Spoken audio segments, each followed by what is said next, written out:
Hi everyone, എല്ലാവർക്കും പുതിയൊരു വീഡിയോയിലേക്ക് വീണ്ടും സ്വാഗതം. അപ്പോൾ ഇന്ന് രാവിലെ തന്നെ ചോറും കറിയും തോരനൊക്കെ ഉണ്ടാക്കിയിട്ട് ഹോസ്പിറ്റലിൽ പോകാനിരിക്കുകയാണ് കേട്ടോ.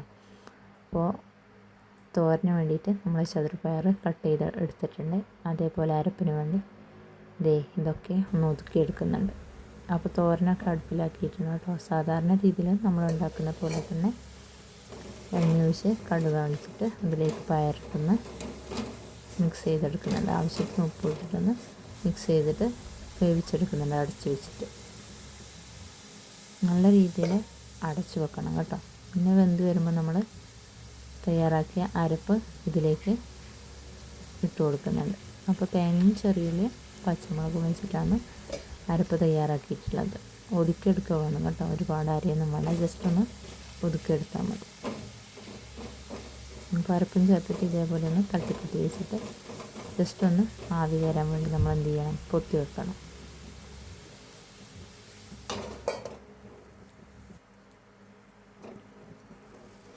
അപ്പോൾ പെട്ടെന്ന് തന്നെ നമ്മൾ അടപ്പൊന്ന് തുറന്നിട്ട് ഇതേപോലെ ഒന്ന് ഇളക്കി കൊടുത്താൽ മതി കേട്ടോ. നല്ല രീതിയിലൊന്ന് ഇളക്കി യോജിപ്പിച്ച് കൊടുത്താൽ നമ്മൾ തോരനിവിടെ റെഡി ആയിട്ടുണ്ട്. നമ്മൾ തോരനുണ്ടാക്കുമ്പോൾ നല്ല രീതിയിൽ അടപ്പ് അടയണം, എങ്കിൽ മാത്രമേ നമുക്ക് ആ തോരൻ്റെ ഒരു ടേസ്റ്റ് കിട്ടും. ഒരുപാട് വെള്ളം ചേർത്ത് വേവിക്കുമ്പോൾ ആ ടേസ്റ്റ് നമുക്ക് കിട്ടില്ല. കുറച്ച് വെള്ളം ചേർത്തിട്ട് നല്ല രീതിയിൽ അടച്ച് വെച്ചാൽ നമ്മളെ തോരൻ അടിപൊളിയായി കിട്ടും. ഇത് നമ്മളെ അയൽവാസി എന്ന കുമ്പളങ്ങയാണ് കേട്ടോ. ചെറിയ കുമ്പളമാണ്, നരയും കുമ്പളം എന്നൊക്കെ നമ്മൾ പറയും. അപ്പോൾ മരുന്ന് കുമ്പളമെന്നും പറയും കേട്ടോ. സാധാരണ നരയും കുമ്പളം വലുതല്ലേ, അപ്പോൾ ഇത് ചെറുതാണ്. അപ്പോൾ നമ്മുടെ തൊട്ടയൽവാസി തന്നതാണ്, അതുകൊണ്ടൊരു പച്ചടി ഉണ്ടാക്കാമെന്ന് കരുതി അതൊക്കെ കട്ട് ചെയ്ത് കഴുകിയിട്ട് കുക്കറിൽ ഇട്ടിട്ടുണ്ട്. ആവശ്യത്തിന് ഉപ്പിട്ട് കുറച്ച് വെള്ളം ഒഴിച്ചിട്ട് അടച്ചു വെക്കണം കേട്ടോ. എന്നിട്ട് ഒരു 3-4 വിസിൽ വരുന്ന നേരം ഹൈ ഫ്ലെയിമിൽ വേവിച്ചെടുത്തിട്ടുണ്ട്. നമ്മൾ പച്ചടിയുടെ അരപ്പൊക്കെ ചേർത്തിട്ട് നമ്മുടെ പച്ചടി ഇവിടെ റെഡി ആയിട്ടുണ്ട്, താളിച്ചെടുത്തിട്ടുണ്ട് കേട്ടോ. ഞാൻ ഡീറ്റെയിൽഡ് വീഡിയോ ഒന്നും കാണിച്ചിട്ടില്ല, ജസ്റ്റ് ഒന്ന് ഞാൻ കാണിച്ചു തന്നേയുള്ളൂ കേട്ടോ. ഇവിടെ എല്ലാവർക്കും പച്ചടി ഭയങ്കര ഇഷ്ടമാണ് കേട്ടോ. പിന്നെ നമ്മുടെ പാത്രം കഴുകലൊക്കെ കഴിഞ്ഞിട്ട് വേഗം ഹോസ്പിറ്റലിൽ പോകാൻ റെഡിയായി. നേരെ നമ്മുടെ കർട്ടനൊക്കെ ഒന്ന് വലിച്ചിട്ടു. അപ്പോൾ നമ്മുടെ അടുക്കളയൊക്കെ ജസ്റ്റ് ഒന്ന് ഒതുക്കി പെറുക്കി വെച്ചിട്ടുണ്ട് കേട്ടോ. ഒരുപാടങ്ങ് ഒതുക്കി പെറുക്കി വെച്ചില്ല, എന്നാലും നമ്മൾ ഒതുക്കി പെറുക്കി വെച്ചിട്ട് വേഗം ഹോസ്പിറ്റലിൽ പോക്കാണ് കേട്ടോ. അപ്പം തന്നെ കുറച്ച് ലേറ്റായി. അപ്പോൾ വാതിലൊക്കെ ക്ലോസ് ചെയ്ത്, ഇതാണ് നമ്മുടെ വീടിൻ്റെ ഫ്രണ്ട് കേട്ടോ. തുണിയൊക്കെ ഫ്രണ്ടിലുണ്ട്, മുറ്റത്തുണ്ട്. അപ്പോൾ ഒരു മഴക്കാറൊക്കെ ഉണ്ട്, നമുക്ക് പെട്ടെന്ന് പോയിട്ട് വരണം. അപ്പോൾ അവൻ്റെ കണ്ണിൻ്റെ ഒരു 2 ദിവസമായിട്ട് ചുവന്ന കളറാണ്. അപ്പോൾ കണ്ണിൻ്റെ വേദനയൊന്നുമില്ല, പക്ഷേ അതെന്താണെന്ന് റീസൺ നമുക്കറിയില്ല. അതുകൊണ്ട് ഒന്ന് കാണിക്കാമെന്ന് കരുതിയിട്ട് പോകുന്നതാണ് കേട്ടോ. അപ്പോൾ കഴിഞ്ഞ വർഷം ഈ സമയത്ത് ഇതേപോലെ വന്നിട്ടുണ്ടായിരുന്നു. അപ്പോൾ ഈ വർഷം അതേപോലെ വന്നു. അപ്പോൾ വെയിലിൻ്റെ ആണോ അറിയില്ല, അതുകൊണ്ടൊന്ന് കാണിച്ചിട്ട് വരാനാണ് പോകുന്നത്.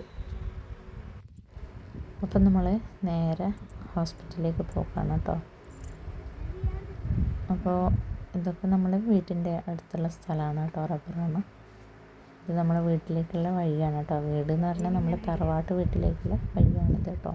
ഷോർട്ട് കട്ടാണ്. കുറച്ച് കാടൊക്കെ ഉണ്ട്, പക്ഷേ പേടിക്കൊന്നും വേണ്ട, അപ്പുറമൊക്കെ വീടൊക്കെ ഉണ്ട് കേട്ടോ. ഇതൊരു റബ്ബർ തോട്ടമാണ്, അപ്പം കടയിൽ നിറഞ്ഞതാണ് കേട്ടോ. റോഡിൽ പോയാൽ ഭയങ്കര ദൂരമാണ്, ഇതിലേ പോയാൽ നമ്മൾ പെട്ടെന്ന് എത്തും, അതുകൊണ്ടാണ് ഇതിലേ പോകുന്നത്. പിന്നെ നമുക്ക് നേരെ കുന്ന് കയറിയാൽ മെയിൻ റോഡ് എത്തും. പക്ഷെ നമ്മളിന്ന് തത്താൻ്റെ വീട്ടിൽ പോയിട്ടൊന്ന് പോകാൻ നേരത്തെ അപ്പോൾ വഴിയിൽ മൂസാനെയും കണ്ടു, റിലേറ്റീവിൻ്റെ പുറത്താണ് കേട്ടോ. അപ്പോൾ കുറച്ചും കൂടി നടന്നാൽ നമ്മളെ തറവാട് വീടെത്തി കേട്ടോ.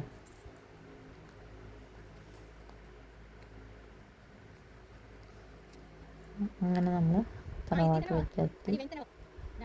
ചെറിയൊരു കുഞ്ഞു തറവാടാണ് കേട്ടോ. തറവാടിന് പകരം ഒരു തറവാട് ഉണ്ടാക്കിയതാണ്. തറവാട് ഇരിക്കുന്ന സ്ഥലത്താണ് കാക്ക വീടെടുത്തത്. അപ്പോൾ അതിൻ്റെ അപ്പുറമായിട്ട് ഇത്താത്താൻ്റെ വീടുണ്ട്. അപ്പോൾ ഇത്താത്താൻ്റെ അവിടെയും കയറി നമ്മൾ പെട്ടെന്ന് ഹോസ്പിറ്റലിലെത്തി കേട്ടോ. അത്യാവശ്യം തിരക്കൊക്കെ ഉണ്ടായിരുന്നു, വലിയ തിരക്കില്ലെങ്കിലും നമ്മൾ പിന്നെ ഒരുപാടങ്ങ് കാത്തിരിക്കേണ്ടൊന്നും വന്നില്ല. പെട്ടെന്ന് അവൻ്റെ കണ്ണൊക്കെ ചെക്ക് ചെയ്തു. കാഴ്ചക്കൊന്നും പ്രശ്നമില്ല. ഈ മഴയത്തല്ല, വെയിൽ അതേപോലെ പൊടിയിലൊക്കെ കളിക്കുന്നതുകൊണ്ട് വരുന്ന അലർജിക്കുള്ള പ്രശ്നമാണ് ഡോക്ടർ പറഞ്ഞു. അപ്പോൾ കഴിഞ്ഞ പ്രാവശ്യം ഇതേ ടൈം തന്നെയാണ് വന്നത്. അപ്പോൾ ഇതേപോലെ നല്ല വെയിലായിരുന്നു. അതുകൊണ്ട് വെയിലത്തും പൊടിയിലൊന്നും കളിക്കാതെ മണ്ണിലൊന്നും കളിക്കാതെ കുറച്ച് കീപ്പ് ചെയ്യാനാണ് പറഞ്ഞത്. ഒരു ബോക്സ് ഉണ്ടായിരുന്നു. അതൊരു 15 ദിവസം കണ്ടിട്ടുണ്ടായിരുന്നു. അപ്പോൾ അവിടെ നമ്മൾ ഇറങ്ങി അത്യാവശ്യം സാധനങ്ങളൊക്കെ വാങ്ങിയിട്ട് അവന് സ്നാക്സും ജ്യൂസൊക്കെ വേണമെന്ന് പറഞ്ഞിട്ടൊരു ബേക്കറിയിൽ വന്നു. ഇവിടുത്തെ ഫേമസ് ബേക്കറിയാണ് കേട്ടോ, അപ്സര ബേക്കറി. അപ്പോൾ ഈ ചില്ലുംകൂട്ടിലെ സാധനം കണ്ടാൽ പിന്നെ പറയണ്ട, എന്തേലും എനിക്കൊന്ന് വേണം. ഒരുപാടൊന്നും വാങ്ങില്ല. നമ്മളൊരു പിസ്സയും അതേപോലെ പപ്സൊക്കെ വാങ്ങിയിട്ടുണ്ടായിരുന്നു. പിന്നെ നമ്മൾ നേരെ ബസ്സിൽ കയറിയിരുന്നു. കുറച്ച് ഡിലേ ഉണ്ടായിരുന്നു. ഇതാണ് നമ്മുടെ ഇരിട്ടി ബസ് സ്റ്റാൻഡ് കേട്ടോ. അത്യാവശ്യം വലിയ ബസ് സ്റ്റാൻഡാണ്.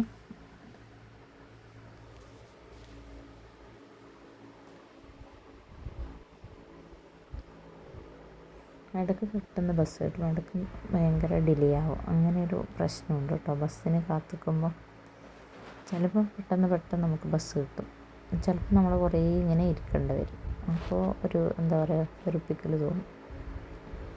പിന്നെ നമ്മൾ നേരെ ബസ്സിൽ കയറിയിട്ട് വീട്ടിലേക്ക് പോകണം കേട്ടോ. കുറച്ച് ദൂരമുണ്ട്. കുറച്ച് ദൂരം എന്ന് പറഞ്ഞാൽ ഒരു 20 രൂപേൻ്റെ ഓട്ടോ ഉണ്ട് കേട്ടോ നമുക്ക് നമ്മുടെ വീട്ടിലേക്ക്. അങ്ങനെ പെട്ടെന്ന് എത്തും. ഒരു അരമണിക്കൂർ ഓട്ടേ ഉള്ളൂ. അരമണിക്കൂർ കൊണ്ട് നമുക്ക് വീട്ടിലെത്താൻ സാധിക്കും. അപ്പോൾ ബസ്സിൽ പോകാൻ തന്നെ ഭയങ്കര ഫ്രീ ആയിട്ട് നമുക്ക് പോകാം കേട്ടോ. അതുകൊണ്ടാണ് ബസ്സിന് പോകുന്നത്. അപ്പോൾ വൈകുന്നേരം വീട്ടിലെത്തി ചായയൊക്കെ കുടിച്ചു. പിന്നെ ഇതേ രാത്രിക്ക് നമ്മുടെ ചോറും പച്ചടിയും പിന്നെ ചേനക്കറി ഉണ്ടായിരുന്നു കേട്ടോ. പിന്നെ നമ്മുടെ ചെറുപ്പയർ തോരനും മീൻ വറുത്തതുമായിരുന്നു രാത്രിക്കത്തെ ഫുഡ്. അപ്പോൾ ഇന്നത്തെ വിശേഷം ഇത്രയൊക്കെയാണ്. അപ്പോൾ വീഡിയോ ഇഷ്ടമാണെന്ന് വിചാരിക്കുന്നു. അടുത്ത വീഡിയോയിൽ കാണുന്നത് എല്ലാവർക്കും താങ്ക് യു.